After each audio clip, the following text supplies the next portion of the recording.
IPL 2025లో భాగంగా కోల్కతాలోని Eden gardens వేదికగా కేకేఆర్ లక్నో జట్ల మధ్య జరిగిన 21వ ఐపీఎల్ మ్యాచ్ చివరి ఓవర్ వరకు ఎంతో ఉత్కంఠభరితంగా సాగింది. ఒకానొక సమయంలో కేకేఆర్ గెలుపు ఖాయమని అనిపించింది. కానీ లక్నో బౌలర్లు 13వ ఓవర్ నుండి ఊహించని విధంగా పుంజుకుని కేకేఆర్పై ఒత్తిడి పెంచి ఊహించని విధంగా ఈ మ్యాచ్లో 4 పరుగుల తేడాతో లక్నో విజయాన్ని దక్కించుకుంది. ఆరంభంలో అరిపించి మధ్యలో మరిపించి క్లైమాక్స్లో తుస్సుమన్న సినిమాలాగా కేకేఆర్ పరిస్థితి తయారైంది. కోల్కతా బ్యాటర్స్లో సునీల్ నరేన్, రహానే, అయ్యర్, రింకు సింగ్ సూపర్ బ్యాటింగ్తో కేకేఆర్ గెలుపు కన్ఫర్మ్ అనే ఆశలను పెంచారు. కానీ రస్సెల్, రఘువంశీ, రమన్దీప్ సింగ్ చివర్లో చేతులెత్తేయడంతో ఆ జట్టు కొంప మునిగింది. ఓటమిని ముద్దాడాల్సొచ్చింది. వీరు సరిగ్గా ఆడిన కారణంగా వెంకటేష్ అయ్యర్, రహానే, రింకు సింగ్ చేసిన పోరాటం కూడా వృధాగా మారింది. ఈ మ్యాచ్లో లక్నో జట్టు బ్యాటర్లు అలానే బౌలర్లు సమిష్టిగా రాణించి గెలుపు సాధించడంలో కీలక పాత్ర పోషించారు. ముఖ్యంగా లక్నో జట్టు top 3 batsmen Markram, Marsh, Pooran, పెను విధ్వంసం లక్నో జట్టుకు ఎంతగానో ఉపయోగపడింది. ఈ ముగ్గురు మనగాళ్లు లక్నో జట్టు బ్యాటింగ్ భారాన్ని ఒంటి చేత్తో మోస్తున్నారు.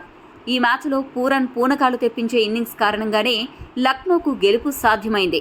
పూరన్ ఆ రేంజ్ హీటింగ్ చేయకపోయింటే లక్నోకు గెలుపు కష్టమయ్యేది. అందుకే ఈ మ్యాచ్ సూపర్ హీరోగా పూరన్ అవతరించాడు.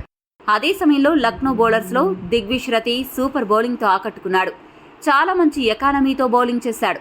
అతడి బౌలింగ్ చూసి మరొక క్వాలిటీ స్పిన్నర్ టీమిండియాకు దొరికాడు అని చాలా మంది విశ్లేషకులు ప్రశంసలు కురిపిస్తున్నారు.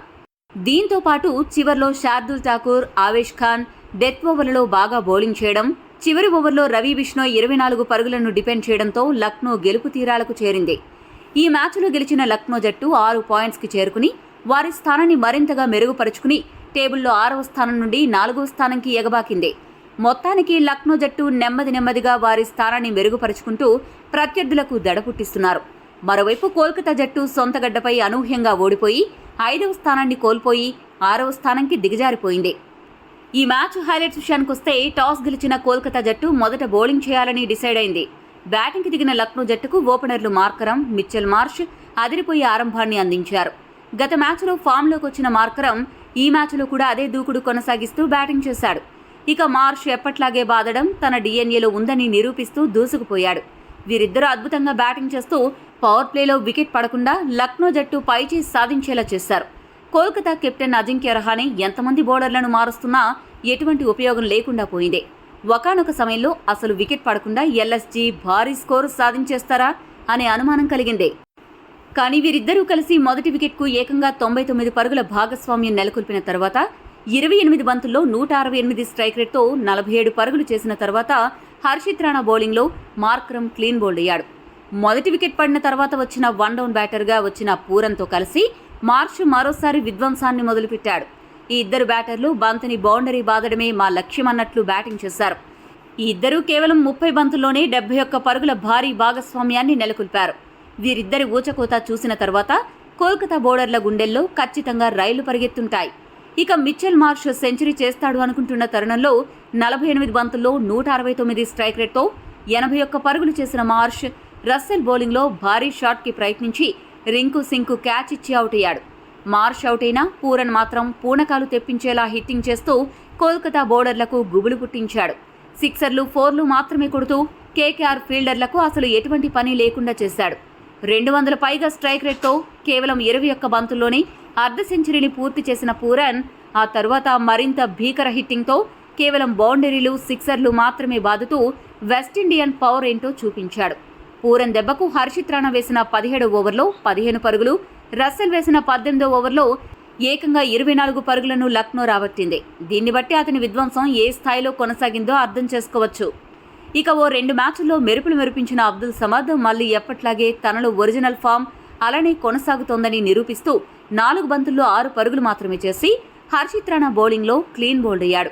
ఇక ఈ మ్యాచ్లో నికోలస్ పూరన్ ఉన్న ఫామ్ చూసిన తర్వాత చివరి ఓవర్లో కనీసం 20 పరుగులు వస్తాయని అందరూ భావించారు. లక్నో సులభంగా 250 స్కోరు టచ్ చేస్తుందేమో అని అనిపించింది. కానీ అందరి అంచనాలను తలకిందులు చేస్తూ చివరి ఓవర్ బౌలింగ్ చేసిన వైభవ్ అరోరా అద్భుతమైన ప్లానింగ్తో మంచి టెక్నిక్తో బౌలింగ్ చేసి పూరన్, మిల్లర్లకు భారీ షాట్లు ఆడే అవకాశం ఇవ్వకుండా కేవలం 11 పరుగులు మాత్రమే ఇచ్చాడు. దీంతో లక్నో జట్టు 20 ఓవర్లు ముగిసే సమయానికి 3 వికెట్లు నష్టపోయి 238 పరుగులు చేయగలిగింది. ఈ మ్యాచ్లో పూరన్ 36 బంతులకు గాను 242 స్ట్రైక్ రేట్తో 8 సిక్సర్లు 7 బౌండరీల సాయంతో ఏకంగా 87 పరుగులు సాధించి అజేయంగా నిలిచాడు.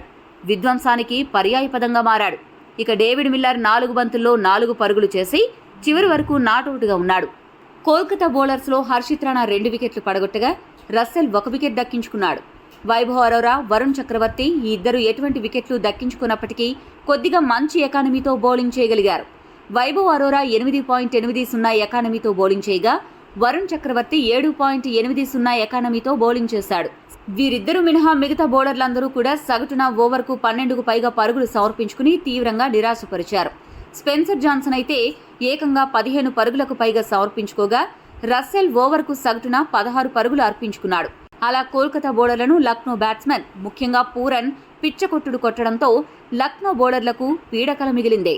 239 పరుగుల విజయ లక్ష్యంతో బరిలోకి దిగిన కోల్కతా జట్టుకు అదిరిపోయే ఆరంభం లభించింది. ఓపెనర్లు డికాక్, సునీల్ నరేన్ ఇద్దరూ కలిసి 15 బంతుల్లోనే 37 పరుగుల భాగస్వామ్యం నెలకొల్పి ఆరంభం నుండి దూకుడుగా ఆడుతూ స్కోరు బోర్డును పరుగులు పెట్టించారు. ఓపెనర్లు ఇద్దరూ 37 పరుగుల భాగస్వామ్యం నెలకొల్పిన తర్వాత 9 బంతుల్లో 15 పరుగులు చేసిన డికాక్ ఆకాష్ దీప్ బౌలింగ్లో ఎల్బీడబ్ల్యూగా అవుట్ అయ్యాడు. మొదటి వికెట్ పడిన సునీల్ నరేన్, అజింక్య రహానే ఎక్కడా తగ్గకుండా పవర్ ప్లేలో సగటున ఓవర్కు 15 పరుగులు రాబట్టారు. దీన్ని బట్టి ఇద్దరు బ్యాటర్లు ఏ రేంజ్లో విధ్వంసం సృష్టించారో అర్థం చేసుకోవచ్చు. వీరిద్దరి సూపర్ బ్యాటింగ్ కారణంగా కోల్కతా జట్టు పవర్ ప్లే ముగిసే సమయానికి ఏకంగా 90 పరుగులు సాధించింది. సునీల్ నరేన్, రహానే ఏ రేంజ్లో సునామీ బ్యాటింగ్తో విరుచుకుపడ్డారో దీన్ని బట్టి అర్థం చేసుకోవచ్చు. ఈ ఇద్దరు బ్యాటర్లు పవర్ఫుల్ బ్యాటింగ్తో పవర్ ప్లే మొత్తం కూడా 230కి పైగా స్ట్రైక్ రేట్తో బ్యాటింగ్ చేసి దుమ్ము దులిపారు. ఈ బ్యాటింగ్ చూశాక లక్నో జట్టుకు ఒక్కసారిగా టెన్షన్ మొదలైంది. అయితే పవర్ ప్లే ముగిసిన వెంటనే లక్నో జట్టు స్ట్రైక్ బౌలర్ దిగ్వేష్ రతి బరిలోకి దిగి 13 బంతుల్లో 231 స్ట్రైక్ రేట్తో 30 పరుగులు చేసిన సునీల్ నరేన్ అవుట్ చేశాడు. ఆ తర్వాత వచ్చిన వెంకటేష్ అయ్యర్ కూడా క్రీజులోకి వచ్చినప్పటి నుండి దూకుడుగా ఆడుతూ స్కోరు బోర్డును పరుగులు పెట్టించాడు. అయితే వెంకటేష్ అయ్యర్ 13 పరుగుల వద్ద ఉండగా దిగ్వేష్ రతి బౌలింగ్లో పంత్ క్యాచ్ పట్టలేకపోయాడు. ఈ మ్యాచ్లో పంత్ కీపింగ్ మరీ అంత గొప్పగా అయితే లేదు. మ్యాచ్లో కీపర్గా పంత్ కదలికలు చూసిన తర్వాత ఇంకా పూర్తి ఫిట్నెస్ సాధించలేదేమో అనే అనుమానమైతే కలిగింది. రహానే, అయ్యర్ ఇద్దరూ కూడా లక్నో బౌలర్లను అద్భుతంగా ఎదుర్కొంటూ కోల్కతాను గెలుపు తీరాలకు వీరిద్దరే చేర్చేలా కనపడ్డారు. కానీ 13 ఓవర్లో శార్దుల్ ఠాకూర్ వరుసగా ఏకంగా 5 వైడ్లు వేసిన తర్వాత చివరికి 35 బంతుల్లో 174 స్ట్రైక్ రేట్తో 61 పరుగులు చేసిన తర్వాత రహానేను అవుట్ చేసి లక్నోకు కొద్దిగా ఊపిరి పీల్చుకునే అవకాశాన్నిచ్చాడు. ఆ తర్వాత వచ్చిన రమన్దీప్ సింగ్ 2 బంతుల్లో 1 పరుగు మాత్రమే చేసి రవి బిష్నోయ్ బౌలింగ్లో అవుట్ అయ్యాడు. ఈ షాక్ నుండి తేరుకోకముందే రఘువంశీ 4 బంతుల్లో 5 పరుగులు చేసి ఆవేష్ ఖాన్ బౌలింగ్లో అవుట్ అయ్యాడు. లక్నో జట్టు చేతుల్లో నుంచి జారిపోతుంది అని అనిపించిన తరుణంలో రవి బిష్నోయ్ 4 పరుగులు మాత్రమే ఇచ్చి 1 వికెట్ పడగొట్టగా ఆవేష్ ఖాన్ 15 ఓవర్లో కేవలం 7 పరుగులు మాత్రమే ఇచ్చి 1 వికెట్ కూడా పడగొట్టాడు. దీంతో ఒక్కసారిగా మ్యాచ్ రసకందాయంలో పడింది. సరిగ్గా ఈ సమయంలోనే ఆకాష్ దీప్ బౌలింగ్లో వెంకటేష్ అయ్యర్ 29 బంతుల్లో 45 పరుగులు చేసి అవుట్ అయ్యాడు.